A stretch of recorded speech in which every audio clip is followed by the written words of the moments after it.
قرآن ناسامی سے کام نہیں بن رہا ہے تو قرآن ناطق پر بنا نہیں قرآن سامی سے نہیں مان گئے تو قرآن ناطق پر بنا نہیں یعنی گویا کہ میسج خدا بن جائے نا دوسرا میسج جو اس آیت کی ترتیب کے ذریعے سے آیت واحدہ کے ذریعے سے دینا چاہتا ہے وہ یہ ہے کہ اگر قرآن ناکافی ہوتا ہے تو وہاں اہل بیت پکارے جاتے ہیں اور کی بات اگر پہلے کہی ہوتی تو برادران اسلام جو چاہے سو کہہ سکتے تھے. میں کہتا ہوں کہ واقعاً کسی دوسرے آئین نے کسی دوسرے نے کہہ دیا ہوتا تو اس کے متعلق بھی مختلف باتیں سوچی جا سکتی تھی. بلکہ برادران اسلام کو اگر پیغمبر نے یہ بات کہی ہوتی تو ان کے متعلق بھی سوچ لیتے بہت سے لوگ. پھر پیغمبر نے اہل بیت کی محبت میں، بیٹی کی محبت میں، بھائی کی محبت میں، نوازوں کی محبت میں ایسی بات کہی. لیکن علی گڑھ نے کیا کیا جائے خود قرآن مجید کہہ رہا ہے، خود قرآن مجید کہہ رہا ہے. یعنی کہ قرآن پڑھنے کو کس کا پڑھ رہے ہیں؟ قرآن کہہ رہا ہے کہ اگر قرآن اسلامی کا کافی ہو رہا ہے تو آپ قرآن ناطق کو بلائیے، اہل بیت کو بلائیے. تو کسی ایسی بات ہوتی تو الزام اور تہمتیں اور بہتان اور یہ تمام چیزوں کے سلسلے شروع ہو جاتے. لیکن یہاں پر قرآن مجید کہہ رہا ہے. دیکھیے قرآن مجید واقعی عجیب و غریب کتاب ہے، معمولی کتاب نہیں ہے. اور تو دنیا کی سب سے زیادہ پڑھی جانے والی کتاب. میں تعداد کے لحاظ سے عیسائی ضرور ہے لیکن وہ گھنٹے کے گھنٹے پڑھنے والے لوگ ہیں. لیکن تاریخ ہوا ہے کہ قرآن مجید سب سے زیادہ پڑھی جانے والی کتاب اور سب سے زیادہ انقلاب وفا کرنے والی کتاب. جتنا بڑا انقلاب جو ہے وہ اس ایک کتاب میں وفا کیا ہے. تاریخ کی کوئی دوسری کتاب ایسی نہیں جس نے اتنا بڑا انقلاب، جتنا بڑا ریولیوشن جو ہے کھڑا کر دیا. قرآن مجید اپنے سلسلے میں بہت سے دعوے قرآن نے کیے. مثلا قرآن مجید کا دعویٰ یہ کہ اس کے مثل نہیں آ سکتے، اس کے مثل نہیں آ سکتے. اور پھر اسی دعوے کو جو ہے اور اللہ تعالیٰ نے کہا گیا کہ اس کے ایک سورج جیسا نہیں آ سکتے، تو اس کے مثل نہیں آ سکتے. جناب قرآن مجید دعویٰ کرتا ہے کہ اس میں جو ہے طلاق نہیں ڈھونڈ آ سکتے. ایک اور جگہ قرآن مجید دعویٰ کیا کہ اس میں ہر خوش اترا موجود ہے. تو قرآن مجید خود اپنے سلسلے میں بہت سے دعوے کرتا ہے، بہت سی باتیں کرتا ہے.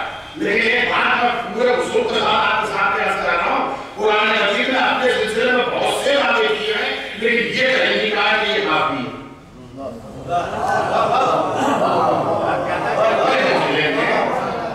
بہت کچھ کہا ہے، بہت سے دعوے کیے ہیں لیکن یہ نہیں کہا کہ قرآن کافی ہے.